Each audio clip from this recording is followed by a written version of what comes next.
ನಮಸ್ತೆ ಎಲ್ಲರಿಗೂ.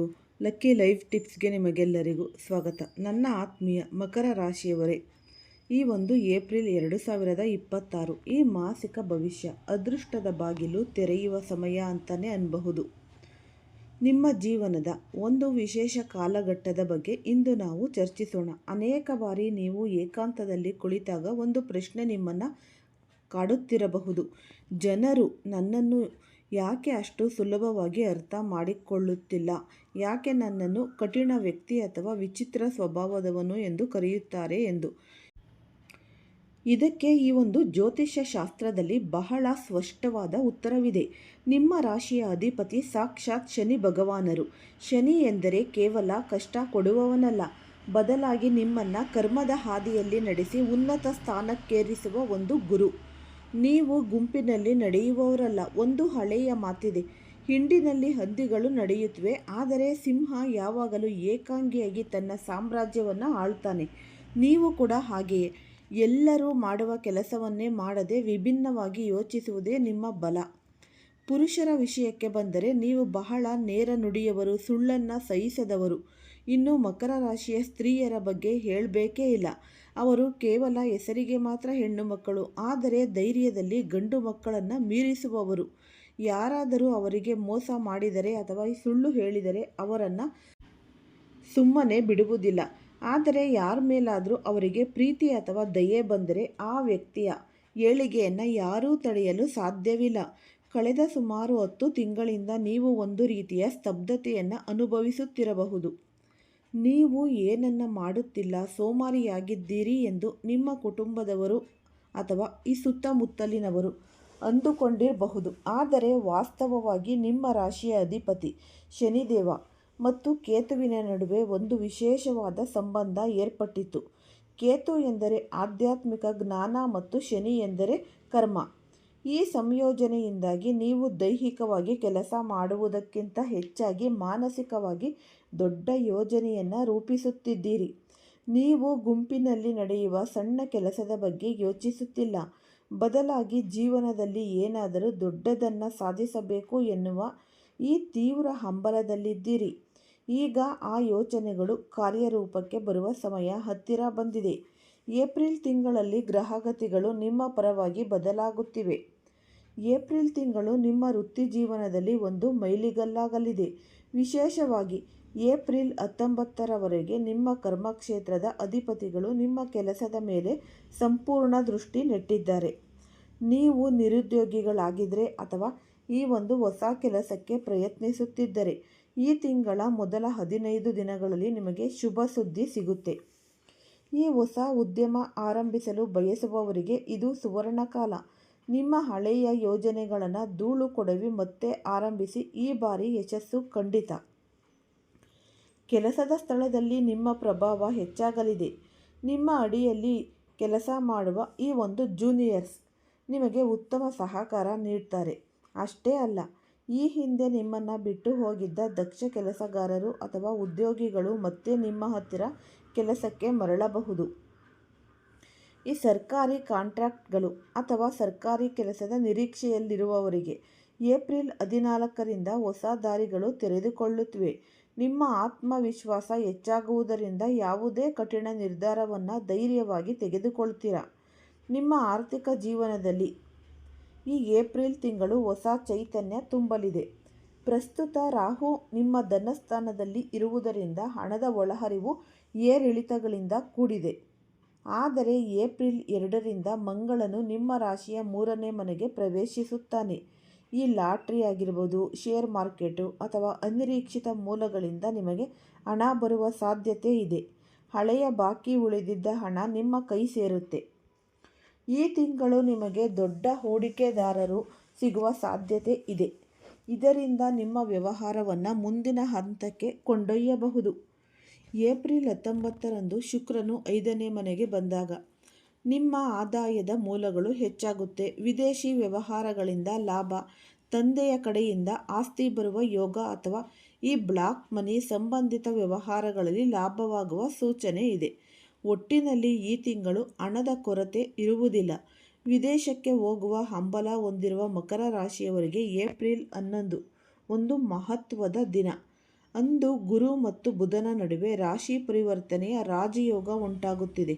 ಈ ರಾಜಯೋಗದಿಂದ ನಿಮ್ಮ 12ನೇ ಮನೆ ಬಲಗೊಳ್ಳುತ್ತೆ. ಈ ವೀಸಾ ಸಮಸ್ಯೆಗಳು, ಈ ಒಂದು ಪಾಸ್ಪೋರ್ಟ್ ವಿಳಂಬ ಅಥವಾ ಈ ಗ್ರೀನ್ ಕಾರ್ಡ್ ಪಡೆಯುವಲ್ಲಿ ಇದ್ದ ಅಡೆತಡೆಗಳು ನಿವಾರಣೆಯಾಗುತ್ತೆ. ವಿದೇಶಿ ಕಂಪನಿಗಳಲ್ಲಿ ಕೆಲಸ ಸಿಗುವ ಸಾಧ್ಯತೆ ಹೆಚ್ಚಿದೆ. ಏಪ್ರಿಲ್ 14ರವರೆಗೆ ಶಿಕ್ಷಣದಲ್ಲಿ ಪ್ರಗತಿ ಕಂಡುಬರುತ್ತೆ. ನೀವು ಇಷ್ಟಪಟ್ಟ ಕಾಲೇಜಿನಲ್ಲಿ ಪ್ರವೇಶ ಸಿಗಬಹುದು ಅಥವಾ ವಿದೇಶದಲ್ಲಿ ಓದಲು ಈ ಒಂದು ಸ್ಕಾಲರ್ಶಿಪ್ ದೊರೆಯಬಹುದು. ಉನ್ನತ ಹುದ್ದೆಯ ಇಂಟರ್ವ್ಯೂಗಳಲ್ಲಿ ನೀವು ಸುಲಭವಾಗಿ ತೇರ್ಗಡೆಯಾಗುತ್ತೀರಿ. ಕಳೆದ ಕೆಲವು ಸಮಯದಿಂದ ನಿಮ್ಮ ಮನೆಯಲ್ಲಿ ಸಣ್ಣ ಪುಟ್ಟ ಜಗಳಗಳು ಅಥವಾ ಮನಸ್ತಾಪಗಳು ಇರಬಹುದು. ಇದಕ್ಕೆ ರಾಹು ಮತ್ತು ಮಂಗಳನ ಪ್ರಭಾವವೇ ಕಾರಣವಾಗಿತ್ತು.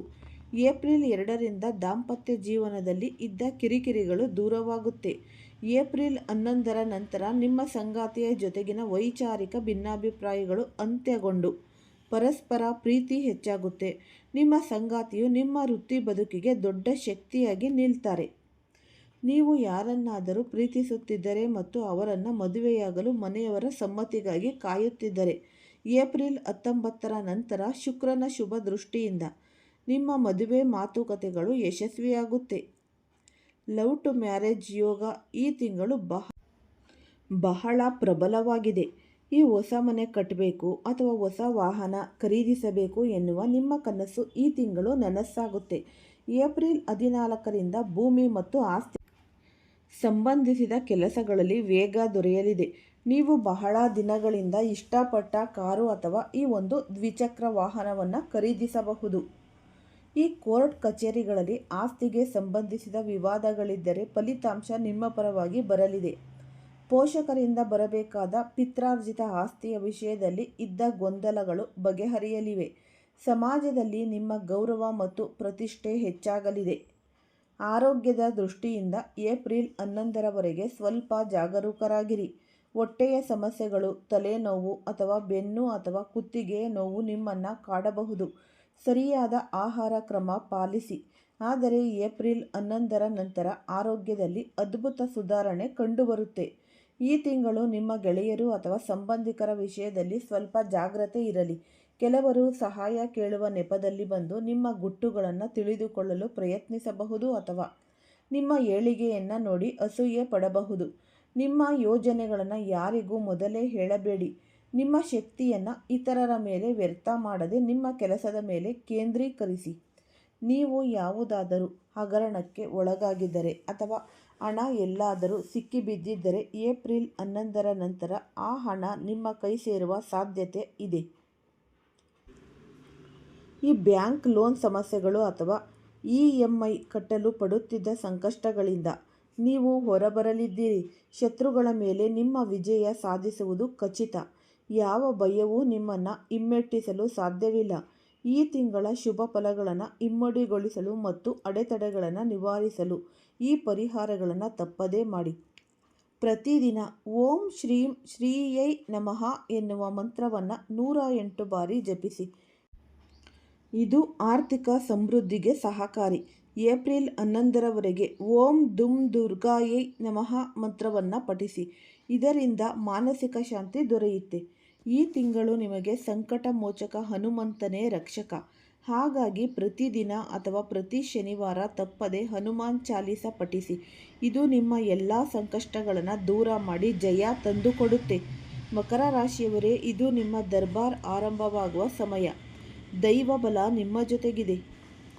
ನನ್ನ ಆತ್ಮೀಯ ಮಕರ ರಾಶಿಯವರೇ, ಈ ಒಂದು ಮಂಗಳನ ಗೋಚಾರ ಫಲ ಹೇಗಿದೆ ಅಂತ ನಾವು ಇವಾಗ ನೋಡ್ತಾ ಹೋಗೋಣ. ಈ ಬ್ರಹ್ಮಾಂಡದ ಗ್ರಹಗತಿಗಳು ನಮ್ಮ ಜೀವನದ ಮೇಲೆ ನಿರಂತರ ಪ್ರಭಾವ ಬೀರುತ್ತಲೇ ಇರುತ್ತೆ. ಈ ಗ್ರಹಗಳ ರಾಜಕುಮಾರ ಎಂದು ಕರೆಯಲ್ಪಡುವ ಮಂಗಳ ದೇವನು ತನ್ನ ರಾಶಿಯನ್ನು ಬದಲಾಯಿಸುತ್ತಿದ್ದಾನೆ.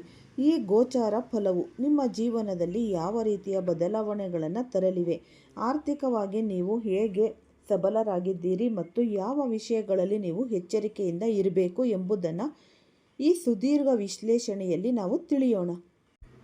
ಮಕರ ರಾಶಿಯವರಿಗೆ ಮಂಗಳ ಗ್ರಹವು ಶೌರ್ಯ, ಸಾಹಸ, ಭೂಮಿ ಮತ್ತು ಆತ್ಮವಿಶ್ವಾಸದ ಸಂಕೇತ. ಅಂತಹ ಮಂಗಳ ದೇವನು 2026 ನಿಮ್ಮ ರಾಶಿಯಿಂದ 2ನೇ ಮನೆಯಾದ ಕುಂಭ ರಾಶಿಗೆ ಪ್ರವೇಶ ಮಾಡಲಿದ್ದಾನೆ. ಈ ಸಂಚಾರವು ನಿಮಗೆ ಈ ಒಂದು 40ರಿಂದ 45 ದಿನಗಳ ಕಾಲ ಮಂಗಳನು ನಿಮ್ಮ ಧನಸ್ಥಾನದಲ್ಲಿ ನೆಲೆಸುತ್ತಾನೆ. ಈ ಜ್ಯೋತಿಷ್ಯ ಶಾಸ್ತ್ರದಲ್ಲಿ ಗುರು ಮತ್ತು ಶನಿಯ ನಂತರ ಅತ್ಯಂತ ಹೆಚ್ಚು ಪ್ರಭಾವ ಬೀರುವ ಗ್ರಹವೆಂದರೆ ಅದು ಮಂಗಳ. ಮಂಗಳನು ಕುಂಭರಾಶಿಗೆ ಬಂದಾಗ ಅಲ್ಲಿ ಕೇವಲ ಒಬ್ಬನೇ ಇರುವುದಿಲ್ಲ. ಈ ಸಮಯದಲ್ಲಿ ಕುಂಭರಾಶಿಯಲ್ಲಿ ಗ್ರಹಗಳ ದೊಡ್ಡ ಸಮಾಗಮವೇ ನಡೆಯುತ್ತಿದೆ. ಅಲ್ಲಿ ಈಗಾಗಲೇ ರಾಹು ಇರುವುದರಿಂದ ಅಂಗಾರಕ ಯೋಗ ನಿರ್ಮಾಣವಾಗುತ್ತಿದೆ. ಇದರೊಂದಿಗೆ ಈ ಶುಕ್ರ, ಸೂರ್ಯ ಮತ್ತು ಬುಧ ಗ್ರಹಗಳ ಪ್ರಭಾವವೂ ಇರಲಿದೆ. ಈ ಮಾರ್ಚ್ ತಿಂಗಳ ಮಧ್ಯದವರೆಗೆ ಸೂರ್ಯನು ಅಲ್ಲಿಯೇ ಇರುತ್ತಾನೆ.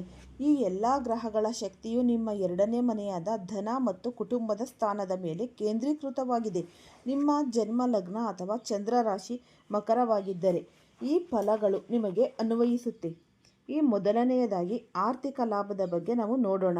ಮಕರ ರಾಶಿಯವರಿಗೆ ಮಂಗಳನು ಲಾಭಸ್ಥಾನದ ಅಧಿಪತಿ ಮತ್ತು ಸುಖಸ್ಥಾನದ 4ನೇ ಮನೆಯ ಅಧಿಪತಿ. ಅಂತಹ ಗ್ರಹವು ಧನಸ್ಥಾನಕ್ಕೆ ಬರುವುದು ಜ್ಯೋತಿಷ್ಯದಲ್ಲಿ ಉಚ್ಚಕೋಟಿಯ ಧನಯೋಗ ಎಂದು ಪರಿಗಣಿಸಲ್ಪಡುತ್ತೆ. ಇದು ನಿಮ್ಮ ಆರ್ಥಿಕ ಸ್ಥಿತಿಯನ್ನು ಗಟ್ಟಿಗೊಳಿಸುವ ಅದ್ಭುತ ಸಮಯ. ನೀವು ಆಸ್ತಿ ಅಥವಾ ಈ ಒಂದು ರಿಯಲ್ ಎಸ್ಟೇಟ್ ವ್ಯವಹಾರದಲ್ಲಿ ಇದ್ದರೆ ನಿಮಗೆ ಭರ್ಜರಿ ಲಾಭ ಕಾದಿದೆ. ನಿಮ್ಮ ಯಾವುದಾದರೂ ಮನೆ ಅಥವಾ ಈ ಒಂದು ಫ್ಲ್ಯಾಟ್ ಬಾಡಿಗೆಗೆ ಹೋಗದೆ ಖಾಲಿ ಬಿದ್ದಿದ್ರೆ ಈ ಸಮಯದಲ್ಲಿ ಉತ್ತಮ ಬಾಡಿಗೆದಾರರು ಸಿಗಲಿದ್ದಾರೆ. ಇದರಿಂದ ನಿಮಗೆ ನಿರಂತರ ಮಾನಸಿಕ ಆದಾಯದ ಮೂಲ ಸೃಷ್ಟಿಯಾಗಲಿದೆ. ವಿಶೇಷವಾಗಿ ನಗರ ಪ್ರದೇಶಗಳಲ್ಲಿ ಆಸ್ತಿ ಹೊಂದಿರುವವರಿಗೆ ಇದು ವರದಾನವಾಗಲಿದೆ. 2ನೇ ಮನೆಯಲ್ಲಿ 5-6 ಗ್ರಹಗಳ ಸಮಾಗಮನವಿರುವುದರಿಂದ ಈ ಹೂಡಿಕೆಗಳು ಉತ್ತಮ ಪ್ರತಿಫಲ ನೀಡಲಿದೆ. ಇದು ಕೇವಲ ಹಣದ ಹರಿವನ್ನು ಮಾತ್ರವಲ್ಲದೆ ನಿಮ್ಮ ವೃತ್ತಿಜೀವನದಲ್ಲೂ ದೊಡ್ಡ ಮಟ್ಟದ ಬೆಳವಣಿಗೆಯನ್ನು ತರಲಿದೆ. ನಿಮ್ಮ ಕುಟುಂಬದಲ್ಲಿ ಸಂಪತ್ತು ವೃದ್ಧಿಯಾಗಲಿದೆ. ಈ ಹೊಸ ಆಸ್ತಿ ಖರೀದಿ ಅಥವಾ ಚಿನ್ನಾಭರಣಗಳ ಸಂಗ್ರಹಕ್ಕೆ ಇದು ಪ್ರಶಸ್ತ ಕಾಲ. 5ನೇ ಮನೆಯ ಅಧಿಪತಿ ಶುಕ್ರ ಮತ್ತು 8ನೇ ಮನೆಯ ಅಧಿಪತಿ ಸೂರ್ಯ ಕೂಡ ಧನಸ್ಥಾನದಲ್ಲಿ ಸೇರಿರುವುದರಿಂದ ನಿರೀಕ್ಷಿತ ಮೂಲಗಳಿಗಿಂತಲೂ ಹೆಚ್ಚಿನ ಹಣ ನಿಮ್ಮ ಕೈ ಸೇರಲಿದೆ.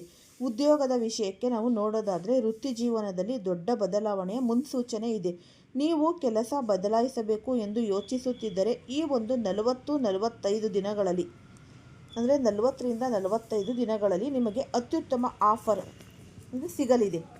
ನಿಮ್ಮ ಸಂಬಳದಲ್ಲಿ ಗಣನೀಯ ಏರಿಕೆಯಾಗುವ ಸಾಧ್ಯತೆ ಕೂಡ ಹೆಚ್ಚು. ಈ ಭಾಗ್ಯಸ್ಥಾನ ಮತ್ತು ಕರ್ಮಸ್ಥಾನಗಳ ಅಧಿಪತಿ ಮಿಲನದಿಂದ ನಿಮ್ಮ ಹಳೆಯ ಬಾಕಿ ಉಳಿದಿದ್ದ ಕೆಲಸಗಳು ಪೂರ್ಣಗೊಳ್ಳಲಿವೆ. ಈ ಕಠಿಣ ಪರಿಶ್ರಮಕ್ಕೆ ತಕ್ಕ ಫಲ ಸಿಗುವ ಕಾರ್ಯಸಿದ್ಧಿ ಯೋಗ ನಿಮಗಿದೆ. ವಿದ್ಯಾರ್ಥಿಗಳಿಗೆ ಇದು ಅತ್ಯಂತ ಸುವರ್ಣ ಕಾಲ. ಮಂಗಳನ ದೃಷ್ಟಿ ನಿಮ್ಮ 5ನೇ ಮನೆಯ ಮೇಲೆ ಇರುವುದರಿಂದ ಏಕಾಗ್ರತೆ ಹೆಚ್ಚಲಿದೆ. ಸ್ಪರ್ಧಾತ್ಮಕ ಪರೀಕ್ಷೆಗಳಿಗೆ ಸಿದ್ಧತೆ ನಡೆಸುತ್ತಿರುವವರಿಗೆ ಯಶಸ್ಸು ಸಿಗಲಿದೆ. ಈ ಹೊಸ ಕೌಶಲ್ಯಗಳನ್ನು ಕಲಿಯಲು ಮತ್ತು ನಿಮ್ಮ ಈ ಒಂದು ಸೃಜನಶೀಲತೆಯನ್ನು ಜಗತ್ತಿಗೆ ತೋರಿಸಲು ಇದು ಸರಿಯಾದ ಸಮಯ. ಉದ್ಯೋಗ ಹುಡುಕುತ್ತಿರುವ ಯುವಕರಿಗೆ ಪ್ರತಿಷ್ಠಿತ ಕಂಪನಿಗಳಲ್ಲಿ ಇಂಟರ್ನ್ಶಿಪ್ ಅಥವಾ ಈ ಪರ್ಮನೆಂಟ್ ಕೆಲಸ ಸಿಗುವ ಯೋಗವಿದೆ. ಜೀವನದಲ್ಲಿ ಎಲ್ಲವೂ ಹೂವಿನ ಹಾಸಿಗೆಯಾಗಿರುವುದಿಲ್ಲ. ಮಂಗಳ ಮತ್ತು ರಾಹುವಿನ ಅಂಗಾರಕ ಯೋಗವು ಕೆಲವು ಸವಾಲುಗಳನ್ನು ತರಲಿದೆ. ನೀವು 2ನೇ ಮನೆಯಲ್ಲಿ ಈ ದೋಷವನ್ನು ಹೊಂದಿರುವುದರಿಂದ ನಿಮ್ಮ ಮಾತಿನ ಮೇಲೆ ಅತೀವ ನಿಗಾ ಇರಲಿ. ಅತಿಯಾದ ಆತ್ಮವಿಶ್ವಾಸ ಅಥವಾ ಸಿಟ್ಟಿನಿಂದ ಆಡಿದ ಮಾತುಗಳು ನಿಮ್ಮ ಕುಟುಂಬದ ಸದಸ್ಯರೊಂದಿಗೆ ಮನಸ್ತಾಪ ಉಂಟು ಮಾಡಬಹುದು. ಮನೆಯಲ್ಲಿ ಸಣ್ಣ ವಿಷಯಕ್ಕೂ ದೊಡ್ಡ ಜಗಳವಾಗುವ ಸಾಧ್ಯತೆ ಕೂಡ ಇದೆ. ಆದ್ದರಿಂದ ಮೌನವೇ ಬಂಗಾರ ಎಂದು ಭಾವಿಸಿ. ವ್ಯವಹಾರದಲ್ಲಿ ಅಥವಾ ಹೂಡಿಕೆಯಲ್ಲಿ ಆತುರ ಬೇಡ. ಹಣ ಬರುತ್ತದೆ ಎಂಬ ಅಪಹಪಿಯಿಂದ ತಪ್ಪು ಕಡೆ ಹೂಡಿಕೆ ಮಾಡಬೇಡಿ. ಯಾರೋ ಹೇಳಿದ ಮಾತನ್ನು ಕೇಳಿ ಶೇರ್ ಮಾರ್ಕೆಟ್ನಲ್ಲಿ ಅಥವಾ ರಿಸ್ಕ್ ಇರುವ ಕಡೆ ಹಣ ಹಾಕುವ ಮುನ್ನ 10 ಬಾರಿ ಯೋಚಿಸಿ. ನಿಮ್ಮ ಆತುರದ ನಿರ್ಧಾರಗಳು ನಿಮ್ಮನ್ನು ಸಂಕಷ್ಟಕ್ಕೆ ತಳ್ಳಬಹುದು. ಆರೋಗ್ಯದ ವಿಷಯದಲ್ಲೂ ಸ್ವಲ್ಪ ಏರುಪೇರಾಗಬಹುದು. ಹೊಟ್ಟೆಗೆ ಸಂಬಂಧಿಸಿದ ಸಮಸ್ಯೆಗಳು, ಈ ಕಾಲ್ನೋವು ಅಥವಾ ಕಣ್ಣಿನ ತೊಂದರೆಗಳು ಕಾಣಿಸಿಕೊಳ್ಳಬಹುದು. ವಿಶೇಷವಾಗಿ ವಾಹನ ಚಾಲನೆ ಮಾಡುವಾಗ ಅತೀವ ಎಚ್ಚರಿಕೆ ಅಗತ್ಯ. ರಸ್ತೆ ಅಪಘಾತಗಳ ಅಥವಾ ಸಣ್ಣ ಪುಟ್ಟ ಗಾಯಗಳ ಸಂಭವವಿರುವುದರಿಂದ ವೇಗದ ಮಿತಿ ಇರಲಿ. ಅತಿಯಾದ ಕೆಲಸದ ಒತ್ತಡದಿಂದಾಗಿ ಮಾನಸಿಕ ಕಿರಿಕಿರಿ ಉಂಟಾಗಬಹುದು. ವೈವಾಹಿಕ ಜೀವನದಲ್ಲಿ ಈ ಸಮಯದಲ್ಲಿ ಸ್ವಲ್ಪ ಬಿರುಗಾಳಿ ಬೀಸಬಹುದು. ಸಂಗಾತಿಯೊಂದಿಗೆ ಸಣ್ಣ ಸಣ್ಣ ವಿಷಯಗಳಿಗೂ ವಾದ ಮಾಡಬೇಡಿ. ಅಂಗಾರಕ ಯೋಗವು ನಿಮ್ಮ ತಾಳ್ಮೆಯನ್ನು ಪರೀಕ್ಷಿಸುತ್ತದೆ. ಕಚೇರಿಯಲ್ಲಿ ನಿಮ್ಮ ಮೇಲಾಧಿಕಾರಿಗಳೊಂದಿಗೆ ಅಥವಾ ತಂದೆಯವರೊಂದಿಗೆ ಭಿನ್ನಾಭಿಪ್ರಾಯ ಮೂಡದಂತೆ ಎಚ್ಚರಿಕೆಯನ್ನು ವಹಿಸಿ. ಉದ್ಯಮಿಗಳಿಗೆ ಬರಬೇಕಾದ ಪೇಮೆಂಟ್ಗಳು ಸ್ಥಳ ವಿಳಂಬವಾಗಬಹುದು. ಈ ಗ್ರಹಗಳ ಈ ಒಂದು ನಕಾರಾತ್ಮಕ ಪ್ರಭಾವವನ್ನು ಕಡಿಮೆ ಮಾಡಿಕೊಳ್ಳಲು ಕೆಲವು ಸರಳ ಮತ್ತು ಶಕ್ತಿಯುತ ಪರಿಹಾರಗಳನ್ನು ಅನುಸರಿಸುವುದು ಬಹಳನೇ ಮುಖ್ಯ. ಪ್ರತಿ ಮಂಗಳವಾರ ಆಂಜನೇಯ ಸ್ವಾಮಿಯ ದೇವಸ್ಥಾನಕ್ಕೆ ಭೇಟಿ ನೀಡಿ.